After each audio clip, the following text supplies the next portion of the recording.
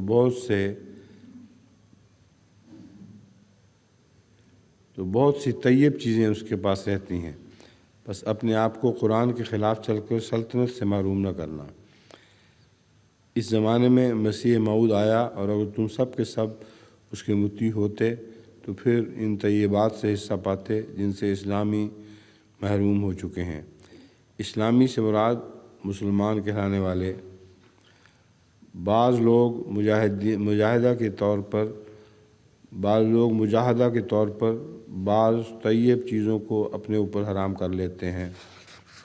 یہ سب چیزیں غلط اور نامناسب ہیں۔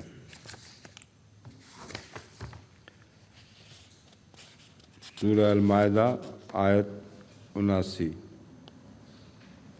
89 80 اور 9 وَكُلُوا مِمَّا رَزَقَكُمُ اللَّهُ حَلَالًا طَيِّبًا وَاتَّقُوا اللَّهَ الَّذِي أَنْتُمْ بِهِ مُؤْمِنُونَ۔ ترجمہ، اور اس میں سے جو اللہ تعالیٰ نے تمہیں رزق دیا حلال اور پاکیزہ چیزیں کھایا کرو اور اللہ تعالیٰ کا تقوی اختیار کرو جس پر تم ایمان لاتے ہو۔ حضرت خلیفۃ المسیح اول رضی اللہ تعالیٰ عنہ کا ایک نوٹ ہے وَكُلُوا مِمَّا رَزَقَكُمُ اللَّهُ حَلَالًا طَيِّبًا وَاتَّقُوا اللَّهَ الَّذِي أَنْتُمْ بِهِ مُؤْمِنُونَ۔ تو کھاؤ اس میں سے جو دیا تم کو خدا نے حلال اور ستھرا، اور خدا سے ڈرو جس پر تمہارا یقین ہے۔ اب یہ جو بحثیں ہیں حلال حرام کی، اس میں بہت سے متقدمین اور جو ٹکسالی کے علماء مڈل ایجز میں ازمنہ وسطی میں پیدا ہوئے، انہوں نے اس بحث میں وقت گزار دیا، بلکہ حضرت اقدس مسیح موعود علیہ السلام کے زمانے تک بھی یہی بحثیں تھیں جن میں وہ الجھے رہے کہ کوا کھانا حرام ہے یا حلال ہے۔ اب وہ علماء جو حرام سمجھتے تھے انہوں نے بہت سی بحثیں اٹھائیں، قرآن حدیث سے استنباط کرنے کی کوشش کی کہ کوا حرام ہے۔ جو حلال سمجھتے تھے وہ کہتے تھے نکال کے دکھاؤ کہیں بھی کوے کو حرام لکھا گیا ہو، تو حرام لکھا ہو یا نہ لکھا ہو، اصل بحث یہ ہے کہ جو چیزیں مکروہ ہیں، نظر آتی ہیں بیہودہ اور بدمزہ، ان کو کھا کون سکتا ہے؟ تو قرآن کریم نے جو بحثیں اٹھائی ہیں حلال و حرام کی، وہ اکثر بین ہیں۔ الحلال بین والحرام بین۔ حلال بھی بین ہے، صاف پہ اس کی بحث ہے، اور حرام بھی بین ہے اور صاف بحث ہے۔ اور ان بحثوں میں جو بیچ میں مباد آتا ہے ان پہ کچھ عقل بھی استعمال کرنی چاہیے۔ جب مغلیہ سلطنت کے آخری ایام تھے اور انگریز فتح یاب ہو رہا تھا ہندوستان پر، اس وقت کہا جاتا ہے کہ بادشاہ کے گھر میں یعنی محل میں بے شمار علماء ریڈیو پر کتابیں لادے ہوئے جا رہے تھے، اور وہ کتابیں کیا تھیں؟ بعض تھیں کوے کے حرمت کے متعلق اور بعض کوے کی حلت کے متعلق۔ تو انگریزوں نے تو آؤ دیکھا نہ تاؤ، انہوں نے یہاں کا ہر عام حلال سب کھا لیا۔ تو ظلم ہے کہ ایسی بیہودہ بحثوں میں مبتلا ہو کر ان لوگوں نے حکومت اپنے ہاتھ سے جانے دی۔